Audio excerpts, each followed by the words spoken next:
Hello everyone, this is me Mudassir Abbas and today you are watching my YouTube channel Code with Moti.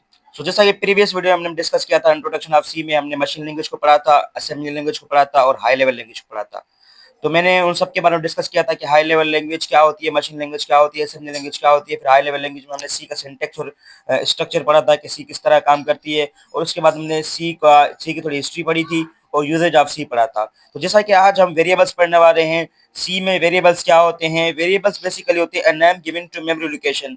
एक name होता है जो हम memory location को जो है देते हैं। जब भी हमें कोई वैल्यू स्टोर करनी होती है तो हम ये इस वेरिएबल में स्टोर करते हैं और ये अपनी एक मेमोरी जो है वो एलोकेट कर लेता है। फिर जब भी हम इसको वैल्यू इनिशियलाइज करते हैं, असाइन करते हैं, तो फिर ये उसमें वैल्यू स्टोर हो जाती है।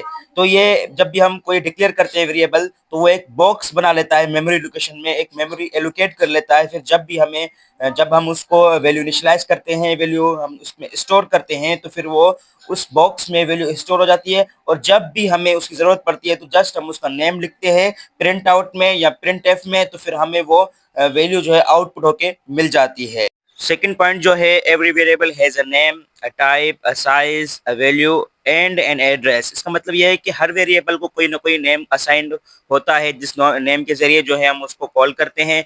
कोई इसकी टाइप होती है, टाइप से मुराद जो है, टाइप मींस डेटा टाइप्स, जो मैं आगे आपको बताऊंगा। जिस तरह इंटीजर होता है, हमारा फ्लोट होता है, डबल होता है, और भी हमारे बहुत से डेटा टाइप्स होते हैं जो हम आगे डिस्कस करेंगे। और साइज डेटा टाइप्स की, जिस तरह 2 बाइट्स, 4 बाइट्स, 1 बाइट्स ये।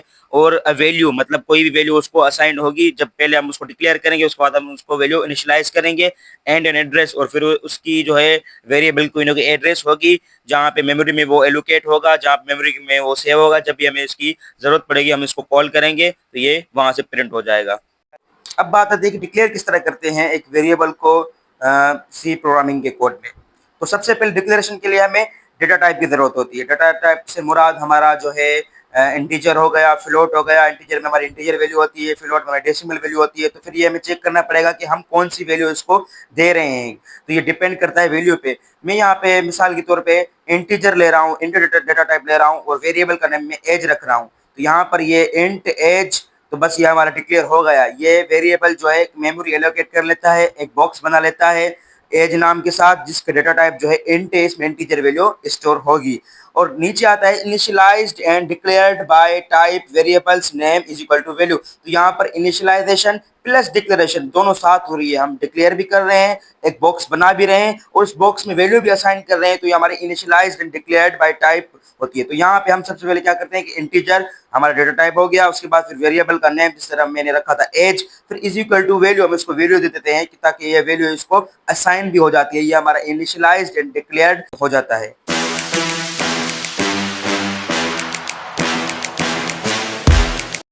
Variable declaration. A declaration associates a group of variables with a specific data type. Declaration होती है जो variables की must be associated with a specific data type. वो data type के साथ associate होना लाजिम है, जरूरी है। All variables must be declared before they may be used in the program. कह रहे हैं कि जो भी वेरिएबल हो तो सबसे पहले उसको डिक्लेयर करना जरूरी है, क्योंकि हम प्रोग्राम में यूज नहीं कर सकते डिक्लेरेशन से पहले। उसको डिक्लेयर करेंगे तभी वो मेमोरी में जाके अपनी जगह रिजर्व करेगा, कोई बॉक्स बनाएगा, ताकि फिर हम उसको प्रोग्राम में यूज कर सकते हैं, कोई वैल्यू असाइन करें या उसको कॉल करें। तो जरूरी है कि सबसे पहले उस वेरिएबल को आप डिक्लेयर करें ताकि मेमोरी में वो अपनी जगह रिजर्व करें, उसके बाद आप उसको प्रोग्राम में यूज कर सकते हैं। सिंटेक्स, वेरिएबल डिक्लेयर करने का सिंटेक्स क्या होता है। जिस तरह मैंने आपको पहले ही बता दिया कि डेटा टाइप होता है, फिर वेरिएबल नेम होता है। जिस तरह मैंने कहा था कि इंट एज, ये हमारा बेसिकली वेरिएबल जो है वो डिक्लेयर हो गया, यानी इसने एक मेमोरी एलोकेट कर ली, एक जगह अपनी मेमोरी में बना ली। और उसके बाद फिर करेंगे data type variable name with commas. ये कोमा हम तब यूज करते हैं जब हमें सेपरेट करना होता है, यानी जब हम ज्यादा वेरिएबल्स यूज कर रहे होते हैं एक ही डेटा टाइप के साथ, तो फिर हम कोमा के साथ उनको सेपरेट करते जाते हैं। नीचे देखो बता रहे हैं यहाँ पे एग्जांपल इंट ए, ये हमारा बेसिकली डेटा टाइप इंट और ए के साथ हमने वेरिएबल को डिक्लेयर कर दिया है। फिर इंट ए कोमा बी कोमा सी, तो ये हमारे 3 वेरिएबल्स हमने जो है डिक्लेयर कर दिए हैं। तो यहाँ पे हम कोमा जो है यूज करेंगे ताकि इनको सेपरेट करें। नीचे फ्लोट के लिए दे रहे हैं, जिस तरह फ्लोट, प्राइस और कॉस्ट, यानी ये यहाँ पे 2 जो है वेरिएबल इन्होंने डिक्लेयर किए हैं लेकिन कोमा के साथ इसको सेपरेट किया है। जिस तरह केयर, फ्लैग, यहाँ पे कैरेक्टर जो है नाम का जो है डेटा टाइप यूज किया है और फ्लैग नाम का जो है यहाँ पे इसको वेरिएबल डिक्लेयर कर दिया है।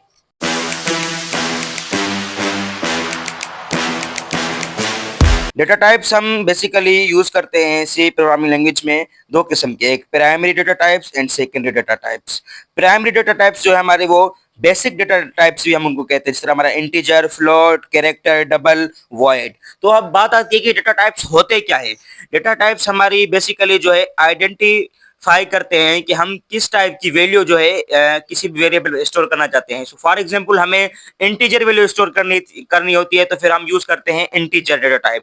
फ्लोट मींस हमारे डेसिमल जो है वैल्यू होती है, हम वो जो है इसमें स्टोर करते हैं, लेकिन इसकी प्रिसिशन जो है वो बहुत कम है। यानी हम पॉइंट के बाद जिस तरह हमारे डेसिमल में जो हमारी वैल्यू होती है वो पॉइंट में जाती है, फिर हम कुछ ही जो है कैरेक्टर्स या कुछ ही जो है वैल्यू हम इसको स्टोर कर सकते हैं। लेकिन डबल में क्या होता है, इसकी डबल प्रिसिशन होती है, तो इसलिए इसकी बाइट भी ज्यादा है। डबल की वो 8 बाइट की है और फ्लोट जो है हमारी वो 4 बाइट की है। तो फिर बेसिकली जो है हमारा डबल जो होता है उसकी प्रिसिशन ज्यादा है, तो ये ज्यादा जो है पॉइंट के बाद वैल्यू डेसिमल की जो है वो स्टोर करने की सलाहियत रखता है। हमारा इंटीजर डेटा टाइप जो है उसकी जो हमारी साइज है, साइज बेसिकली जो है इसकी मेमोरी में जो है कितनी साइज वो मेमोरी में रिजर्व करेगा। तो हमारी 2 या 4 बाइट्स होती है on most modern systems like 32 और 64 बिट्स जो अभी चल रहे हैं, उनमें जो है 4 बाइट्स का जो है इंटीजर का डेटा टाइप यूज होता है। लेकिन प्रीवियस जो ओल्ड थे, जो वर्जन थे, उनमें जो है 2 बाइट्स का भी जो है इसमें डेटा टाइप यूज होता था इंटीजर का, यानी 2 बाइट्स की वो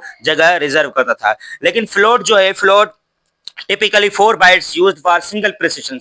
अच्छा, ये 4 बाइट्स क्यों लेता है? 4 बाइट्स इसलिए लेता है क्योंकि जब पॉइंट के बाद जो है वैल्यू जो होती है डेसिमल में, ये जो है कम वैल्यू जो है पॉइंट के बाद जो है हमें देता है, यानी इसकी प्रिसिशन कम है, इसलिए ये टिपिकली 4 बाइट्स जो है लेता है। लेकिन डबल जो है हमारा वो 8 बाइट्स लेता है, क्योंकि इसकी डबल प्रिसिशन है, यानी ये पॉइंट के बाद डेसिमल की वैल्यू को कुछ ज्यादा जो है डिजिट्स में लेता है, इसलिए इसकी 8 बाइट जो है इसकी जो है साइज है। उसके बाद हमारा कैरेक्टर है वो 1 बाइट का है, use to store single character. जो हमारे सिंगल कैरेक्टर जो है, जिस तरह हमारे कोटेशन में हम लिखते हैं ए बी सी डी, ये हमारे कैरेक्टर में जो है ये यूज होते हैं, तो ये 1 बाइट लेता है। अच्छा, वॉइड जो है, वॉइड डेटा टाइप, इसकी कोई भी साइज नहीं होती है, ये एक इनकम्प्लीट डेटा टाइप है जो प्राइमरी यूज होता है हमारे फंक्शंस में। फंक्शंस हम आगे चल के पढ़ेंगे, ये हमारे टॉपिक का हिस्सा होगा कि जब भी हमें जीरो रिटर्न वैल्यू करनी होती है, हम यूज भी करेंगे कोड में, तब मैं आपको वहां पे बताऊंगा। तो हम सिर्फ उसको जो है वैल्यू, जीरो वैल्यू रिटर्न करने के लिए फंक्शंस में हम ये वॉइड यूज करते हैं,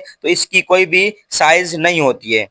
ये थे हमारे प्राइम डेटा टाइप्स, जिनको हम बेसिक डेटा टाइप्स भी कहते हैं। Integer, float, character, double, void, इनके बारे में बताया है कि इनकी साइज कितनी होती है, ये क्या होते हैं। लेकिन जो सेकेंडरी डेटा टाइप्स है हमारे array, pointer, structure, union, enum, एट्रिसी, तो मैं इनको आगे चल के डिस्कस करूंगा, क्योंकि फिलहाल इनका हम यूज नहीं कर रहे हैं। तो चलो हम जो है हमारी कोड की स्क्रीन पे चलते हैं। वेरिएबल्स एंड डेटा टाइप्स को डिक्लेयर और इनिशियलाइज करना मैं आपको यहाँ पे बताऊंगा।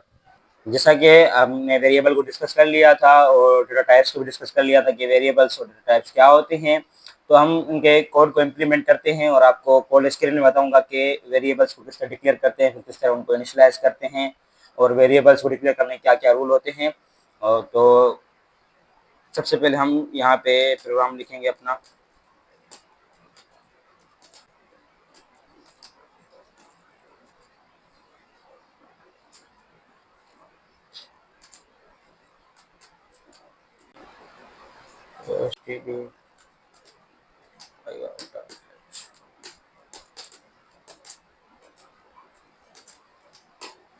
तो बेसिकली यहाँ पर हमारी जो इंक्लूड stdio.h है, ये हमारी जो है स्टैंडर्ड लाइब्रेरी है, जो हमारे सी के अंदर जो है पहले से प्री डिफाइंड है।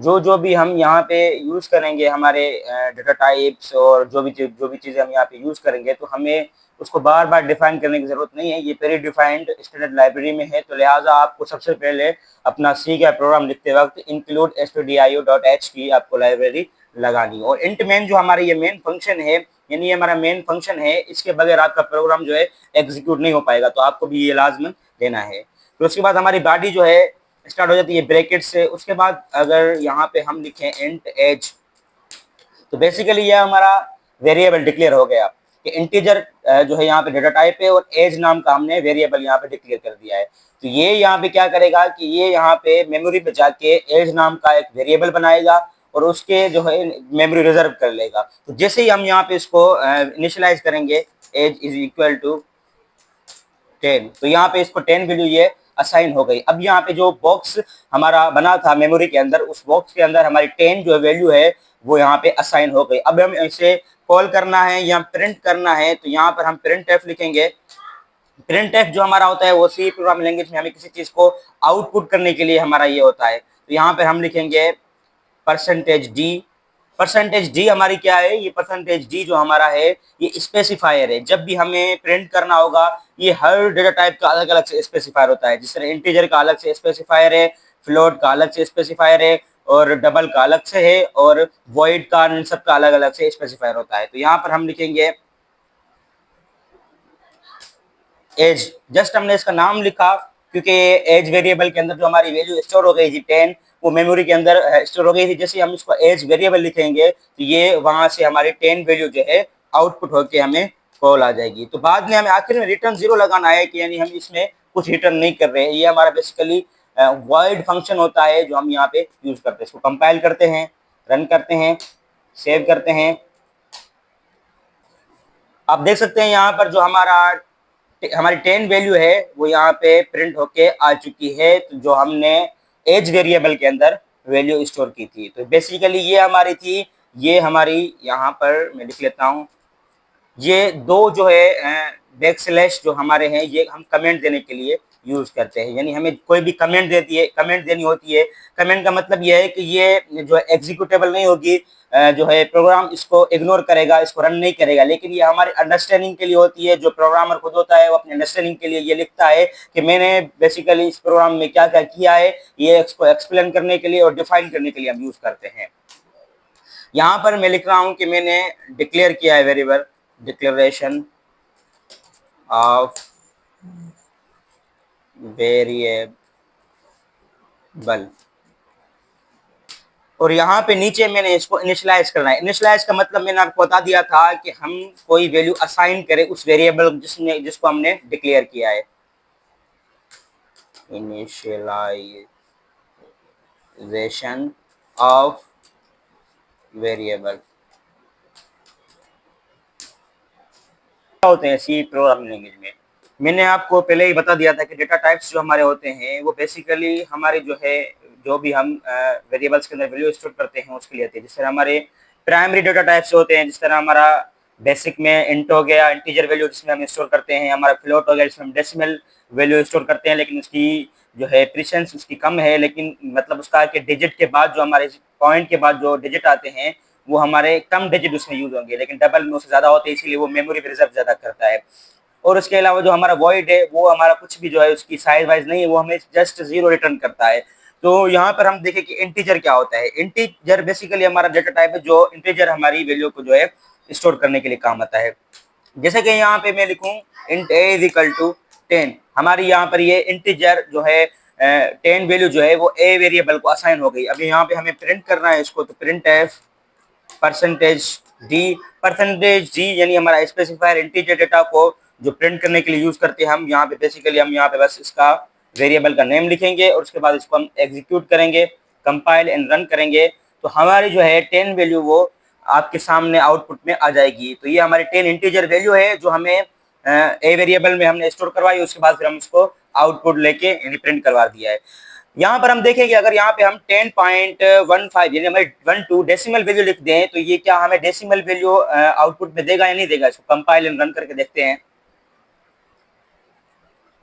अब देखें यहाँ पर हमें वही 10 वैल्यू मिली है जो हमने पहले पॉइंट से पहले लगाई है। पॉइंट के बाद जो हमारी 1 to n डेसिमल की वैल्यू हमें नहीं मिल रही, क्यों? क्योंकि ये सिर्फ कंटेन करता है इंटीजर वैल्यू। हमें जो है डेसिमल वैल्यू के लिए हम दो चीजें यूज करते हैं। हम अपना फ्लोट यूज करते हैं। हमें जब भी डेसिमल वैल्यू चाहिए तो हम यहाँ पे लिखेंगे फ्लोट, यानी फ्लोट जो है हमारा वो डेसिमल वैल्यू को जो है वो स्टोर करने के लिए डेटा टाइप काम आता है। a इज इक्वल टू 10.15, ये हमारी 1.15 जो है हमारी ये डेसिमल वैल्यू। अब हम इसको प्रिंट करेंगे, प्रिंट एफ परसेंटेज एफ। अब यहाँ पे स्पेसिफायर हमें परसेंटेज एफ लिखना पड़ेगा क्योंकि ये फ्लोट का स्पेसिफायर है। यहाँ पर हम कॉमा ए वेरिएबल लिखेंगे और यहाँ पे हम इसको सेमीकोलन से बंद करेंगे। सेमीकोलन जो है हमारा टर्मिनेटर होता है। जब भी हमें कोई भी जो है स्टेटमेंट इसकी वैल्यू लेने के लिए या वैल्यू आउटपुट करवाने के लिए जो भी हमें प्रिंट एफ और स्कैन एफ में जो हम टर्मिनेटर लगाते हैं, जो हमारा वो सेमीकॉलन होता है, उसके बगैर आपका जो है प्रोग्राम रन नहीं करेगा अगर उसके आखिर में आप वो सेमीकॉलन नहीं लगाएंगे। तो यहाँ पर हम इसको प्रिंट करके देखते हैं, एग्जीक्यूट कंपाइल एंड रन। इसको सेव करें पहले।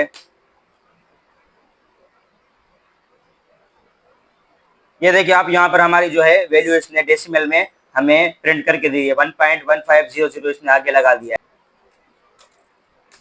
केर हमारा क्या होता है? केर हमारा डेटा टाइप हो जाता है, हमारा केर डेटा टाइप, वो हमें बेसिकली जो है हमारे कैरेक्टर जो होते हैं, अल्फाबेट या कुछ भी जो कैरेक्टर हमारे होते हैं, उनको बेसिकली जो है स्टोर करने के लिए काम आता है।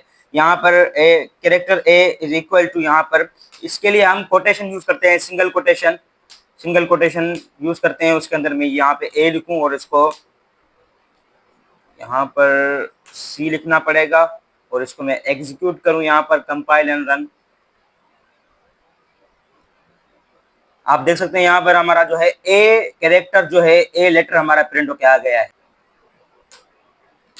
तो ये थे बेसिकली हमारे जो है डेटा टाइप्स को हम किस तरह इम्प्लीमेंट करते हैं। मैंने आपको बता दिया कि इंटीजर हमारा इंटीजर वैल्यू को स्टोर करने के लिए काम आता है और फ्लोट हमारा डेसिमल को, डबल भी डेसिमल, लेकिन इनमें इनके अंदर जो है वो प्रेसिडेंस का फर्क है कि उसमें ज्यादा डिजिट आ सकते हैं, डेसिमल के फ्लोट में कम आएंगे, डबल में ज्यादा आएंगे। तो नेक्स्ट वीडियो जो हमारी होगी उसमें हम सीखेंगे कि सी के अंदर जो है डिफरेंट हमारी स्टेटमेंट किस तरह प्रिंट होती है, हमारी जो है वैल्यू हम यूजर से किस तरह गेन करते हैं, और कमेंट्स के बारे में पढ़ेंगे, और नेक्स्ट लाइन के लिए और भी बहुत सी चीजें जो सी में बेसिक चीजें हैं वो हम डिस्कस करेंगे। तो इंशाल्लाह मिलते हैं नेक्स्ट वीडियो के साथ, तब तक के लिए अल्लाह हाफिज, दुआओं में याद।